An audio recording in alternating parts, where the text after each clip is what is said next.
El mundo de Sofía, Jostein Gaarder. Capítulo 25. Kant. El cielo estrellado encima de mí y la ley moral dentro de mí. Alrededor de medianoche, Albert Nag llamó por teléfono a casa para felicitar a Hilt en su 15º cumpleaños.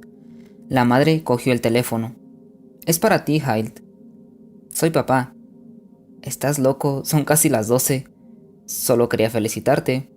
Me has estado felicitando todo el día». «Pero quería esperar para llamar a que hubiese acabado el día». «¿Por qué? ¿No has recibido el regalo?»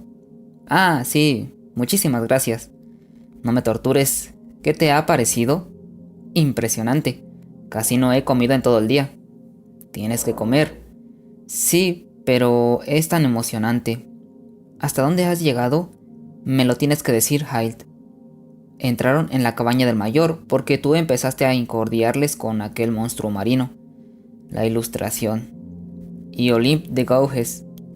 «Entonces no me he equivocado mucho después de todo». «¿Cómo equivocado?» «Creo que solo queda ya una felicitación, pero esa, en cambio, tiene música. Leeré un poco en la cama antes de dormirme. ¿Entiendes algo?» «He aprendido más hoy que en toda mi vida. Es increíble que ni siquiera hayan pasado 24 horas desde que Sofía volvió del colegio y encontró el primer sobre». «Pues sí, es curioso lo poco que hace falta.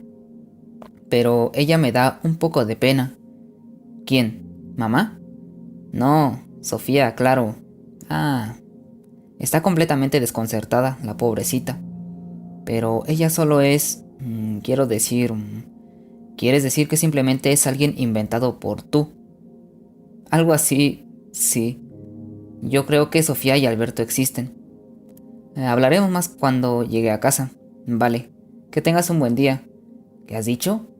«Quiero decir, buenas noches». «Buenas noches». Cuando Hilt se acostó, media hora más tarde, aún había tanta luz fuera que podía ver el jardín y la bahía. En esta época del año apenas se hacía de noche. Se imaginó que estaba dentro de un cuadro colgado en una pared de una pequeña cabaña del bosque. ¿Era posible asomarse desde ese cuadro y mirar lo que había fuera? Antes de dormirse, siguió leyendo en la carpeta grande de anillas. Sofía volvió a dejar la carta del padre de Hilt sobre la repisa de la chimenea. «Lo de las Naciones Unidas puede ser muy importante», dijo Alberto, «pero no me gusta que se meta en mis explicaciones». «No te lo tomes muy a pecho. A partir de ahora ignoraré pequeños fenómenos como monstruos marinos y cosas así. Vamos a sentarnos aquí delante de la ventana. Te hablaré de Kant». Sofía descubrió un par de gafas sobre una pequeña mesa entre dos sillones. También se dio cuenta de que las dos lentes eran rojas. ¿Eran una especie de gafas de sol? «Son casi las 2», dijo. «Tengo que estar en casa antes de las 5. Mamá seguramente tiene planes para el cumpleaños. Entonces tenemos 3 horas. Empieza». Immanuel Kant nació en 1724 en la ciudad de Königsberg, al este de Prusia.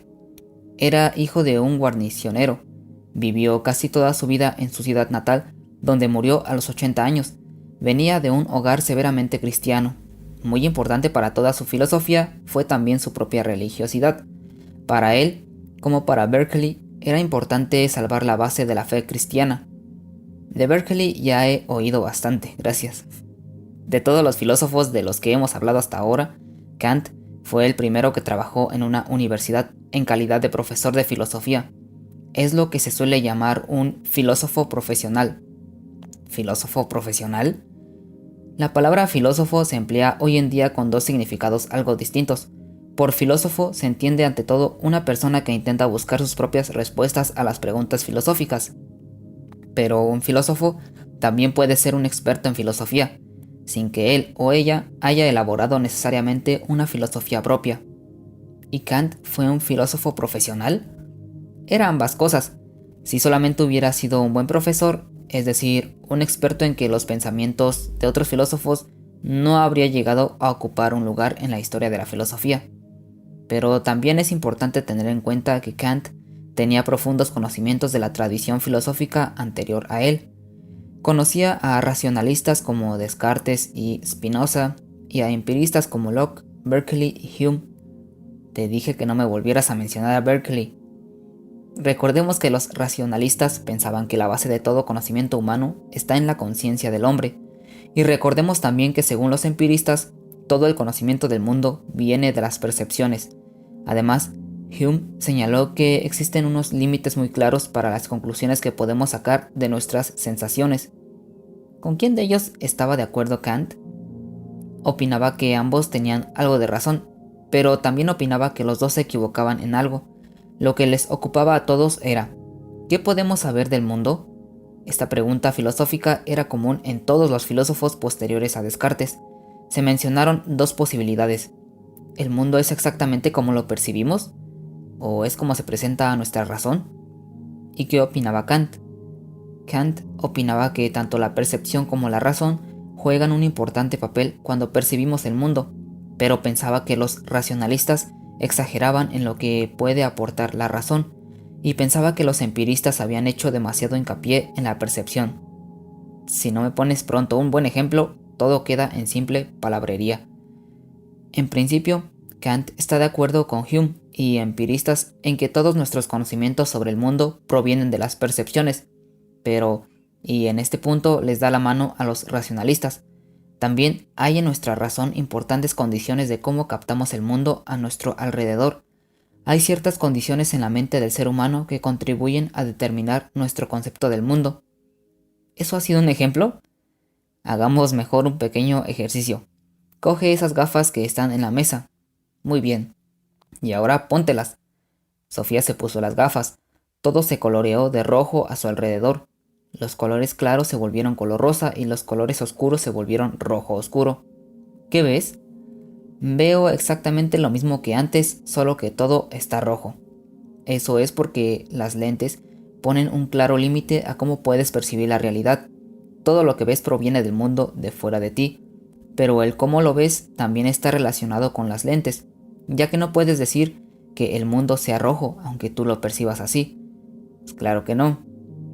Si ahora te dieras un paseo por el bosque o si te fueras a casa, verías todo de la misma manera que lo has visto siempre, solo que todo lo que verías estaría rojo, mientras no me quite las gafas. Así, Sofía, exactamente así, opinaba Kant que hay determinadas disposiciones en nuestra razón, y que estas disposiciones marcan todas nuestras percepciones. ¿De qué clase de disposiciones se trata? Todo lo que vemos lo percibiremos ante todo como un fenómeno en el tiempo y en el espacio. Kant llamaba al tiempo y al espacio las dos formas de sensibilidad del hombre, y subraya que estas dos formas de nuestra conciencia son anteriores a cualquier experiencia. Esto significa que antes de experimentar algo, sabemos que sea lo que sea, lo captaremos como un fenómeno en el tiempo y en el espacio, porque no somos capaces de quitarnos las lentes de la razón. ¿Quería decir con eso que intuir las cosas en el tiempo y en el espacio es una cualidad innata? De alguna manera sí.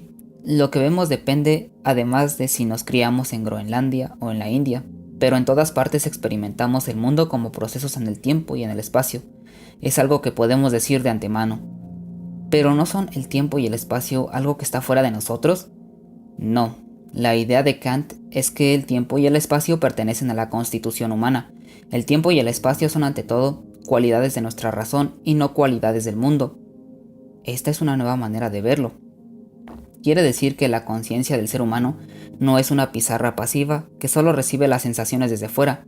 Es un ente que moldea activamente. La propia conciencia contribuye a formar nuestro concepto del mundo. Tal vez puedas compararlo con lo que ocurre cuando echas agua en una jarra de cristal. El agua se adapta a la forma de la jarra. De la misma manera se adaptan las sensaciones a nuestras formas de sensibilidad. Creo que entiendo lo que dices. Kant decía que no solo es la conciencia la que se adapta a las cosas también se adaptan a la conciencia. Kant lo llamaba el giro copernicano, en la cuestión sobre el conocimiento humano.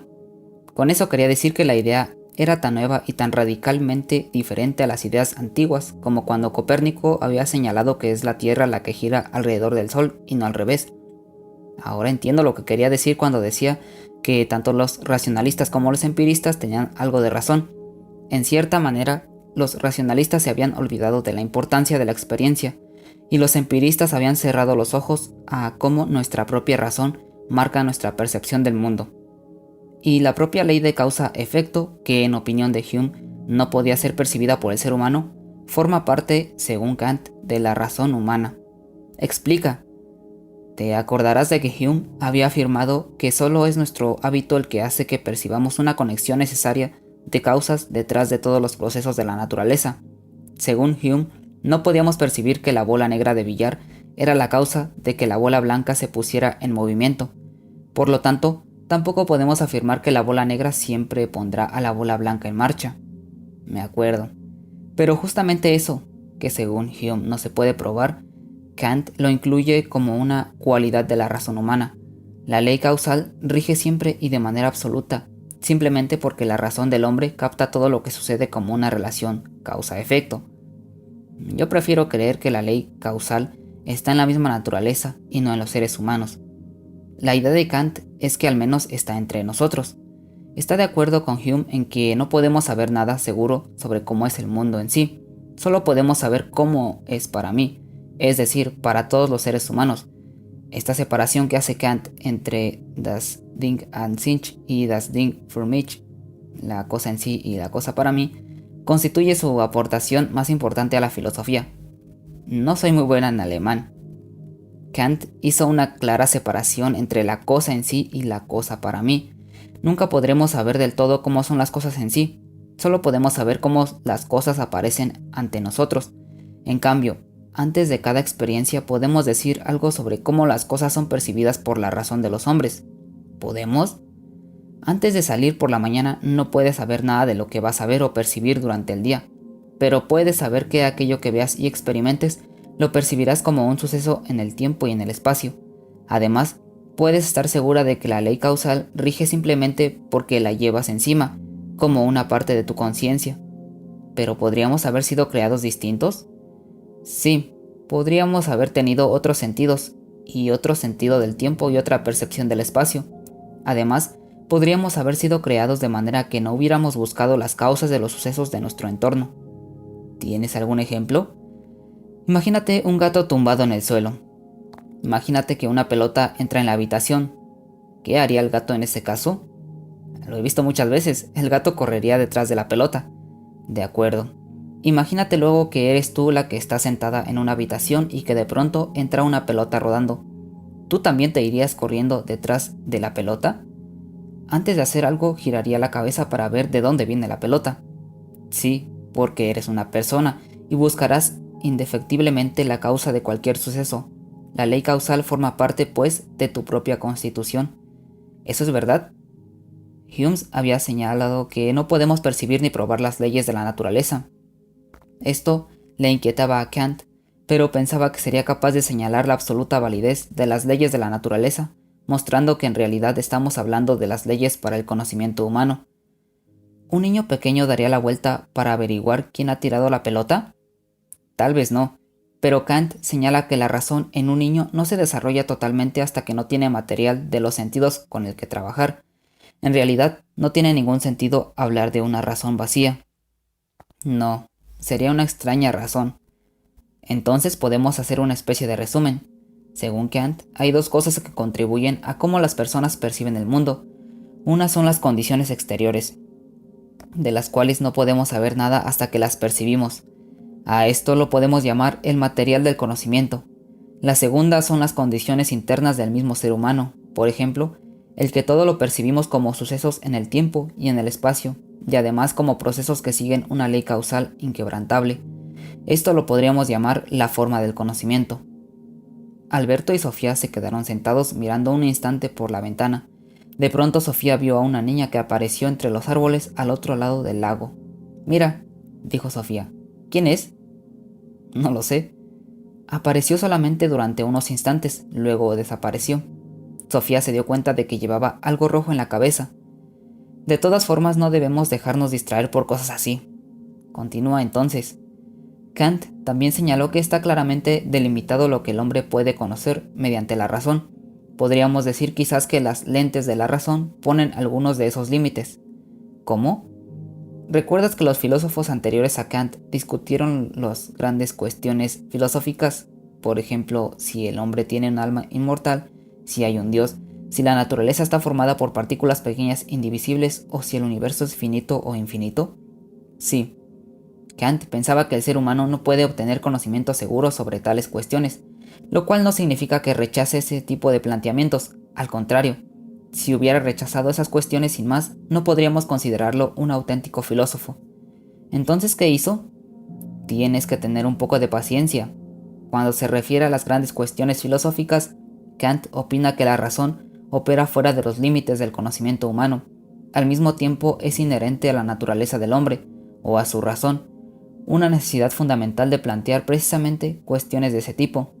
Pero cuando preguntamos, por ejemplo, si el universo es finito o infinito, planteamos una pregunta sobre una unidad de la que nosotros mismos formamos una pequeña parte.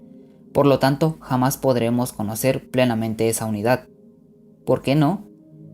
Cuando te pusiste las gafas rojas, demostramos que según Kant hay dos elementos que contribuyen a conocimiento del mundo, la percepción y la razón.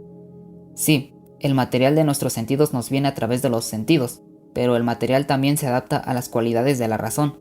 Forma parte, por ejemplo, de las cualidades de la razón el preguntar por la causa de un suceso, como por ejemplo el por qué una pelota rueda por el suelo, si quieres. Pero cuando nos preguntamos de dónde procede el mundo y discutimos las posibles respuestas, entonces la razón está en cierta manera vacía, porque no tiene ningún material de los sentidos que tratar, no tiene ninguna experiencia en la que apoyarse, porque no hemos percibido jamás toda aquella inmensa realidad de la que constituimos una pequeña parte. De alguna manera, somos una pequeña parte de la pelota que rueda por el suelo, y entonces no podemos saber de dónde viene.